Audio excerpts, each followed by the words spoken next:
Hello. আমার বাবা কি করছে? আপনার বাবা আর আমি দুজন একসাথে নাকটা কি করছি।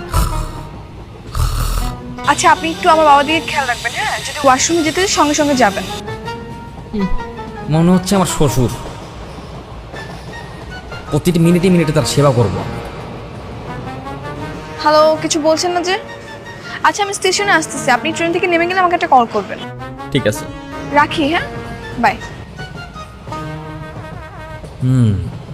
আগে স্টেশনে আসো, বিরক্ত করছিস না? কানের নিচে ঠাটায় যদি দুটা চক্করা না মারছি, আমার নাম রুদ্র না।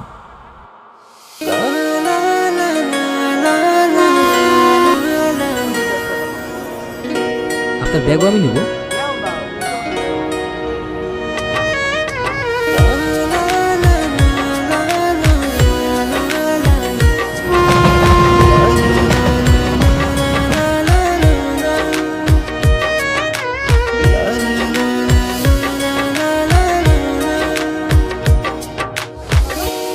এত লেট হলো কি করে? কতক্ষণ ধরে দাঁড়িয়ে আছি?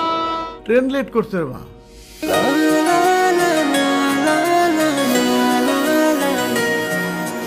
তুমি ফোনটা কি করে হারালে? কিছুই কি ঠিক রাখতে পারো না? ফোনটা কিভাবে হারাইলো কি করে বলবো রে মা? হারাই গেলে তো কিছু করার নেই। আচ্ছা, যাই হোক, চলো। আজব তো, সামান্য একটা ধন্যবাদটুকু দিয়ে গেল না।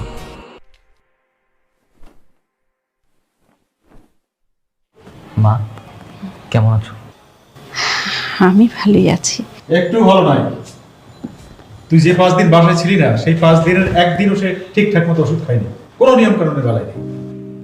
মা, এসব কথা আর কতবার শুনতে হবে বলো তো? তোমাকে কি সুস্থ হতে হবে না বলো? হ্যাঁ, তুমি কি ডাক্তারের কথা শুনবে না?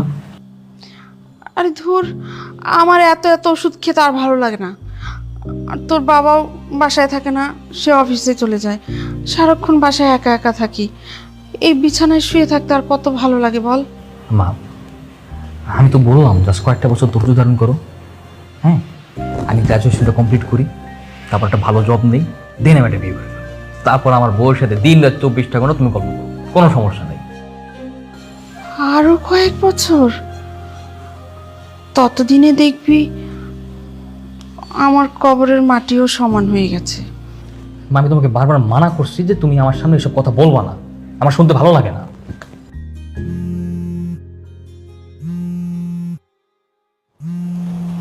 আমি আসতেছি। হ্যালো। আমি তিথি।